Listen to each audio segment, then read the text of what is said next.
I see you've found this video, perhaps late at night, perhaps during a difficult day, perhaps in one of those moments when you're searching for something, anything, that might help.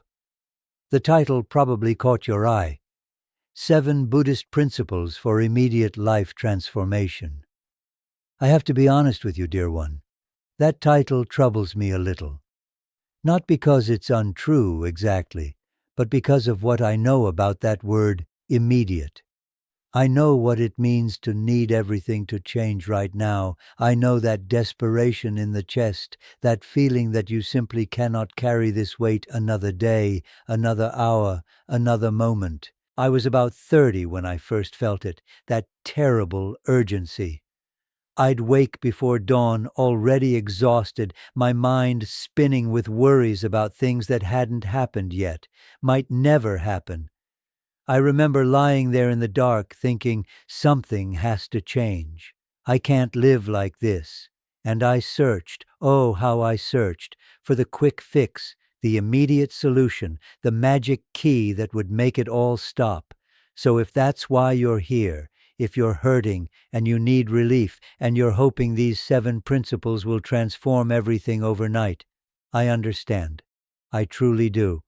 And I want to be gentle with both of us as I tell you this. I won't promise you immediate transformation, not because I want to disappoint you, but because I care about you too much to offer something that isn't real. What I can offer you instead is this: 7 things I've learned over many decades of practice, many years of falling and getting up again, many moments of grace I didn't expect. Not 7 keys that will unlock a different life tomorrow morning, but 7 companions that have quietly, gradually changed how I move through this life, how I hold my suffering, how I meet each moment, how I speak to myself when I'm struggling. These aren't magic formulas. They won't fix everything, but they might. If you're willing to be patient with yourself, if you're willing to practice gently, transform not your circumstances, but how you carry them. And sometimes, dear one, that's everything. I want to share these teachings with you not as doctrine or philosophy, but as things I've lived, things that took me years to understand, things I wish someone had told me when I was younger, though I probably wouldn't have been ready to hear them. Some of these teachings I'm still learning. At 80 years old, I'm still learning. Isn't that something? The path doesn't end, but it does get gentler. We'll talk about suffering, not as something wrong with you, but as part of being human. We'll talk about change, about how nothing stays the same, including this pain you're feeling right now. We'll talk about kindness, especially toward yourself. We'll talk about presence, about letting go, about finding the middle way, about how deeply connected we all are. 7 things, 7 gentle companions for the journey. But before we begin, I want you to know something. You don't need to be transformed to be worthy of love and peace. You don't need to fix yourself to deserve gentleness. You're not broken. You never were. Whatever brought you here tonight, whatever struggle you're carrying, whatever you're hoping to change, you're okay. Right now, exactly as you are, you're okay. So, let's take our time with this. There's no rush. We have time. And I'm glad you're here. I'm glad you found your way to this quiet conversation, you and I, sitting together for a little while. Let me share what I've learned. The first thing I want to share with you is something that brought me such relief when I finally understood it. It's a teaching about suffering, dukkha in the old language, but I don't want to make it sound like philosophy or doctrine. What I want to tell you is simpler than that, and more personal.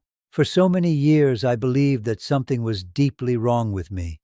The anxiety I felt, the sadness that came and went like weather, the tightness in my chest on difficult mornings, I thought these things meant I was broken, damaged somehow, that everyone else had figured out how to be happy and peaceful, and I had missed some essential instruction manual for being human. I tried everything to fix myself. Meditation retreats where I squeezed my eyes shut and demanded that my mind be still. Books that promised the secret to lasting peace.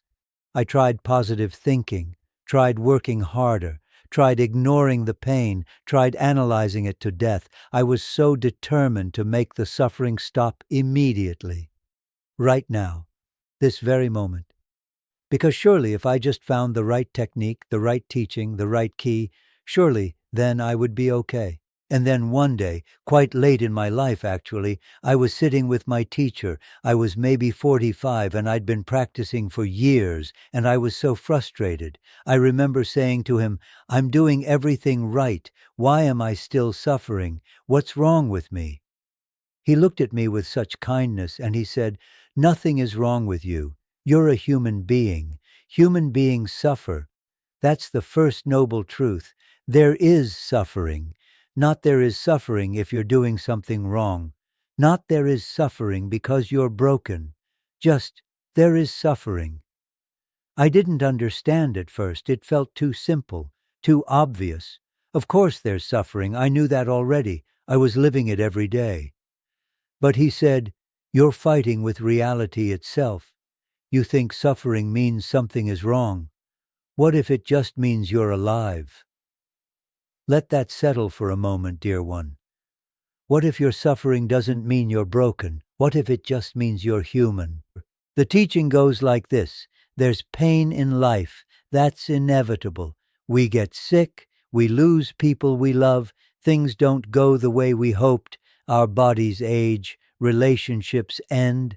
That's pain. It's part of being alive, like rain is part of weather. But then there's suffering, and suffering is what we add to the pain. It's the story we tell about it. It's the resistance, the wishing it were different, the "why me?" the "this shouldn't be happening," the "something must be wrong with me for feeling this way." It's like standing in the rain and getting wet, and then adding to that wetness by saying, "It shouldn't be raining. Good people don't get rained on. Everyone else must have an umbrella. What's wrong with me that I'm getting wet?"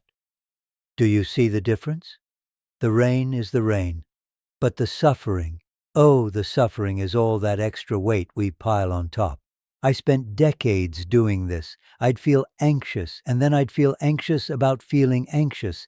I'd be sad, and then I'd judge myself for being sad. I'd have a difficult day, and then I'd make it mean something terrible about who I was as a person. I was suffering twice, once from the original pain, and again from my resistance to it. The strange thing is, when I finally learned to simply acknowledge the suffering, when I could sit with it and say, "Yes, there is suffering right now. Yes, this is hard. Yes, I'm hurting." Something shifted, not the circumstances, not the pain itself, but something in me relaxed just a little. It was like I'd been clenching my fist around the pain, and I finally opened my hand. I'm not saying it made everything better immediately. I'm not saying the pain disappeared. But there was this quality of relief in simply stopping the fight, in saying, "This is what's here right now. This is part of being human. I don't have to fix it this instant. I don't have to understand why. I can just be with it." You know, we're funny creatures, we humans. We'll do anything to avoid pain. We'll pile on 10 layers of suffering if we think it might protect us from feeling the one layer of pain, but it doesn't work that way. The only way through is through. If you're struggling right now, if you found this video because you're hurting and you're tired and you're wondering what's wrong with you, I want to tell you something with my whole heart. Nothing is wrong with you. You're not broken. You're not doing life incorrectly. You're a human being, and human beings suffer sometimes. That's not a flaw in you. That's just what it means to be alive, to care about things, to hope for things, to love things that you might lose. The practice isn't to make the suffering disappear. The practice is to stop adding that second arrow. To notice when you're making it mean something about your worth or your value or whether you're doing this right. To simply acknowledge, yes, there is suffering. Yes, this is hard. and I can be with this. I can hold this gently, the way I'd hold a frightened bird. That's the first companion I wanted to share with you. This simple, radical permission to be human. To hurt without making it mean you're broken. To suffer without adding judgment on top of it. Just this one thing, practiced gently over time, can change everything about how you move through your days. The second companion I want to share with you is something that took me many years to understand. It's about change, about how nothing stays the same. In the old teachings, it's called anicca, impermanence. And when I first heard it, I thought it was the saddest thing in the world. I was maybe 50 when my teacher showed me what he meant. He was quite old by then, already ill, and he asked me to help him in his garden. Spring had just arrived and he wanted to plant roses. I remember thinking it was strange. He knew he wouldn't live to see them bloom. The doctors had told him he had maybe 6 months, perhaps less. But there he was, on his knees in the dirt, his hands shaking a little as he pressed each tiny stem into the soil. I was helping him, feeling this terrible sadness watching him plant something he'd never see grow. And he must have noticed, because he looked up at me with those bright eyes of his and said, "Everything changes, you know. These roses will bloom. I'll be gone. The seasons will turn. And that tightness you carry in your chest, that will change too." I didn't understand what he meant at the time. I was focused on the loss of it all. How unfair it seemed that he wouldn't see his roses. How sad that everything beautiful eventually fades. How frightening that nothing lasts, not even the people we love, not even ourselves. But he smiled at me. I'll never forget that smile. And he said, "Why does everyone think impermanence is only about loss? It's about everything. The pain doesn't last. The joy doesn't last. Even this moment of us sitting here together, this doesn't last. So we hold it gently, yes? We love it while it's here."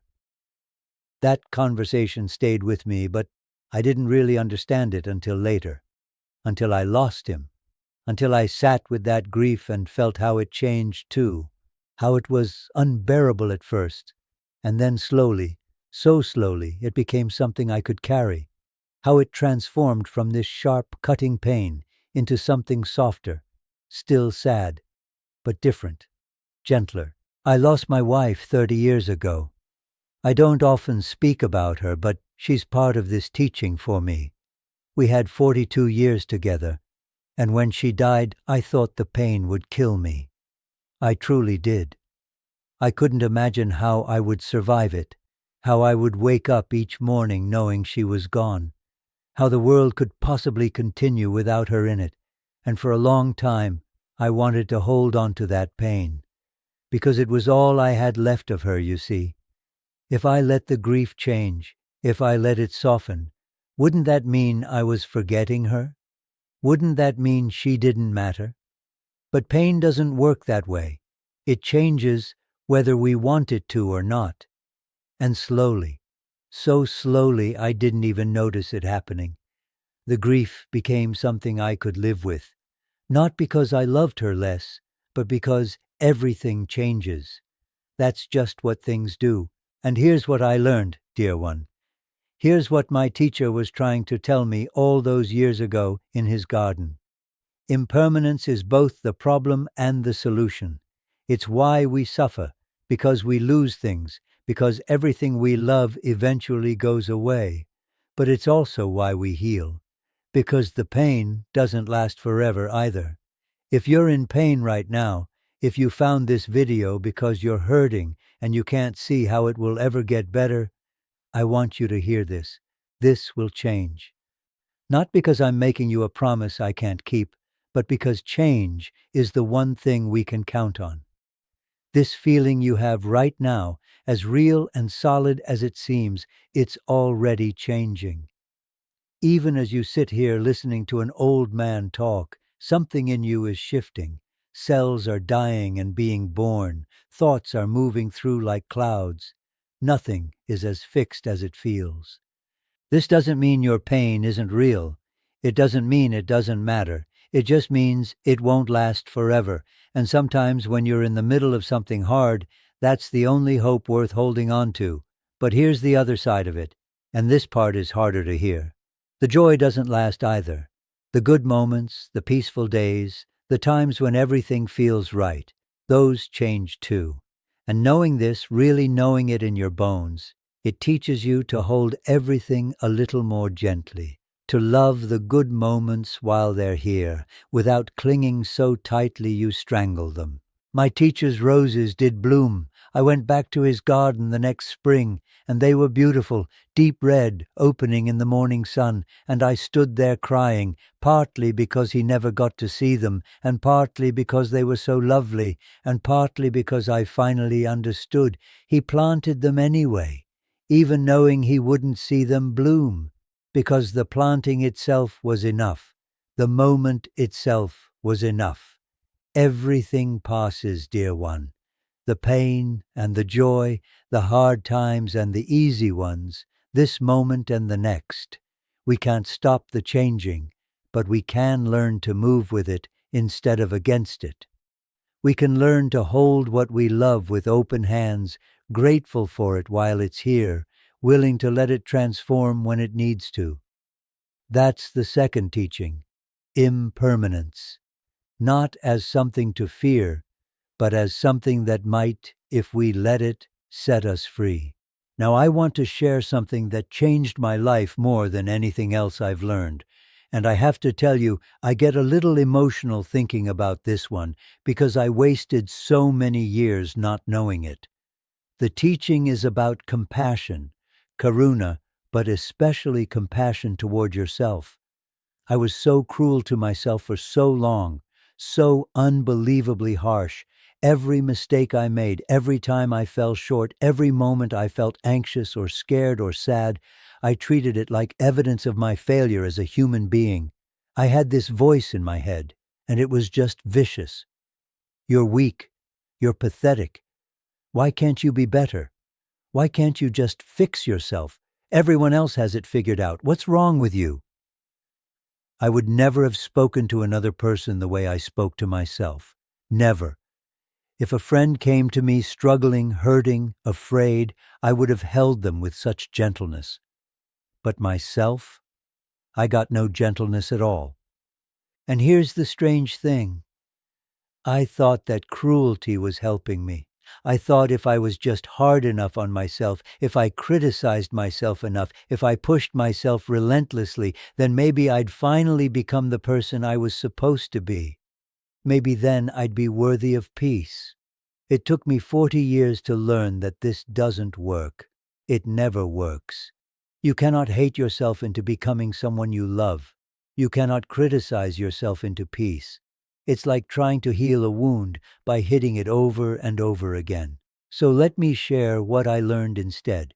It's so simple it almost sounds silly, but it changed everything for me, slowly, over time. When you notice yourself being harsh, when you catch that critical voice in your head, the one that's judging you, berating you, telling you you're not good enough, I want you to try something.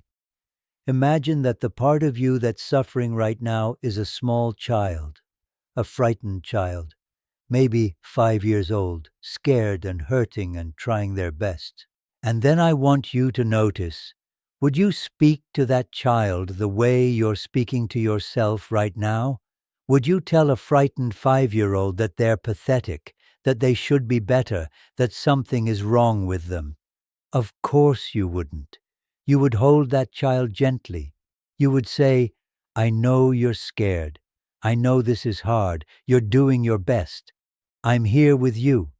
So why don't you deserve that same gentleness? This is what compassion means.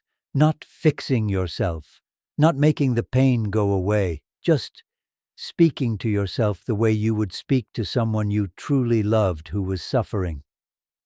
The mind is rather like a puppy, you know, always running off somewhere, getting into trouble, making messes. And you wouldn't beat a puppy for being a puppy. You'd be patient with it. You'd guide it gently. You'd accept that puppies do puppy things. They get distracted. They chase after silly thoughts. They bark at shadows. Your mind does that too. It worries, it spirals, it tells you stories that aren't true. It gets anxious about things that haven't happened. For 40 years, I believed every anxious thought that passed through my head, every single one, as if each worry were a prediction, a prophecy, a truth I had to take seriously. What a waste of good worrying that turned out to be. Almost none of it ever happened.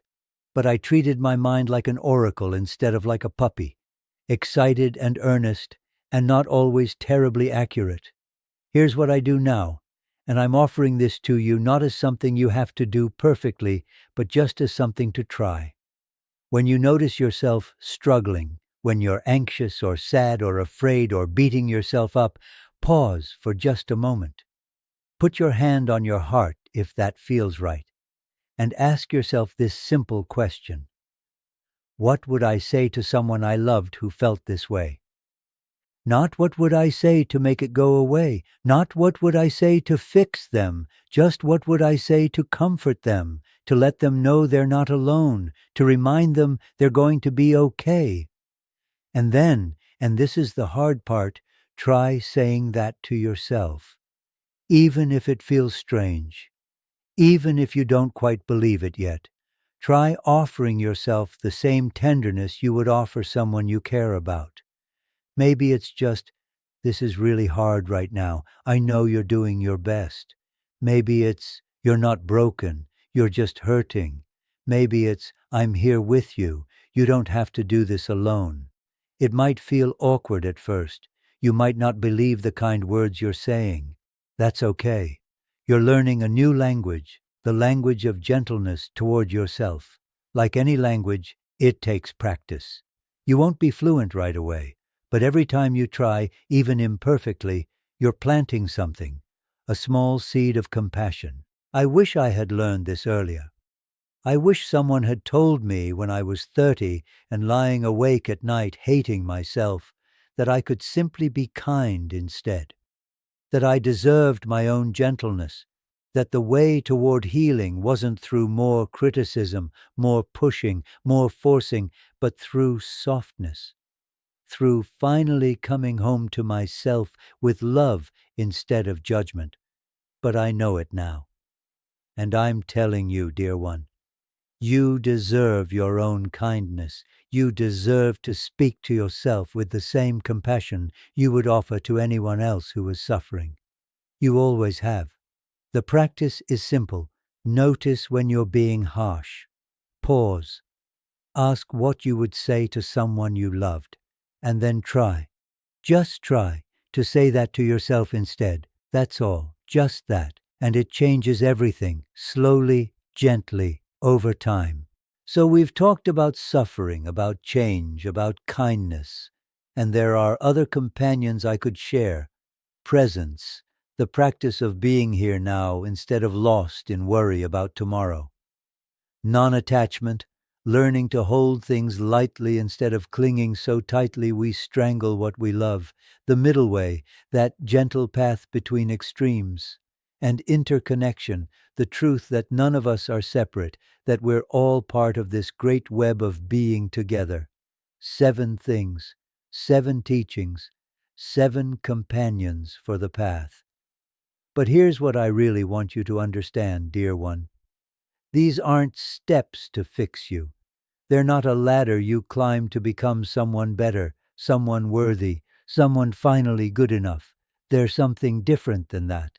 They're reminders of what's already true. You see, transformation, real transformation, it's not something you force. It's not something you schedule or demand or make happen through sheer will. I tried that for so many years. I pushed and strived and worked so hard to become enlightened, to become peaceful, to become someone other than who I was. And all that effort, all that forcing, it just created more suffering. The transformation I'm talking about, the kind that actually lasts, it happens differently. It happens quietly, slowly, like watching the sky change from night to dawn. You can't rush dawn. You can't demand that the sun rise faster. You can only sit there, present, patient, and watch the light gradually return. That's what these teachings do. They don't change you into someone new. They help you remember who you already are, underneath all the fear and the striving and the belief that you're not enough. If you're watching this right now, if you found this video in the middle of a hard time, searching for something that might help, I want to tell you something I wish someone had told me decades ago. You don't need to be transformed to be worthy of love and peace. You don't need to fix yourself to deserve gentleness. You're not a problem that needs solving. You never were. Yes, you're struggling. Yes, there's suffering. Yes, you have work to do and healing to tend to and lessons to learn.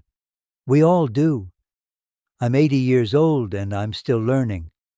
Still working with my own tangles and difficulties, still discovering new ways I'm holding too tightly or being unkind to myself.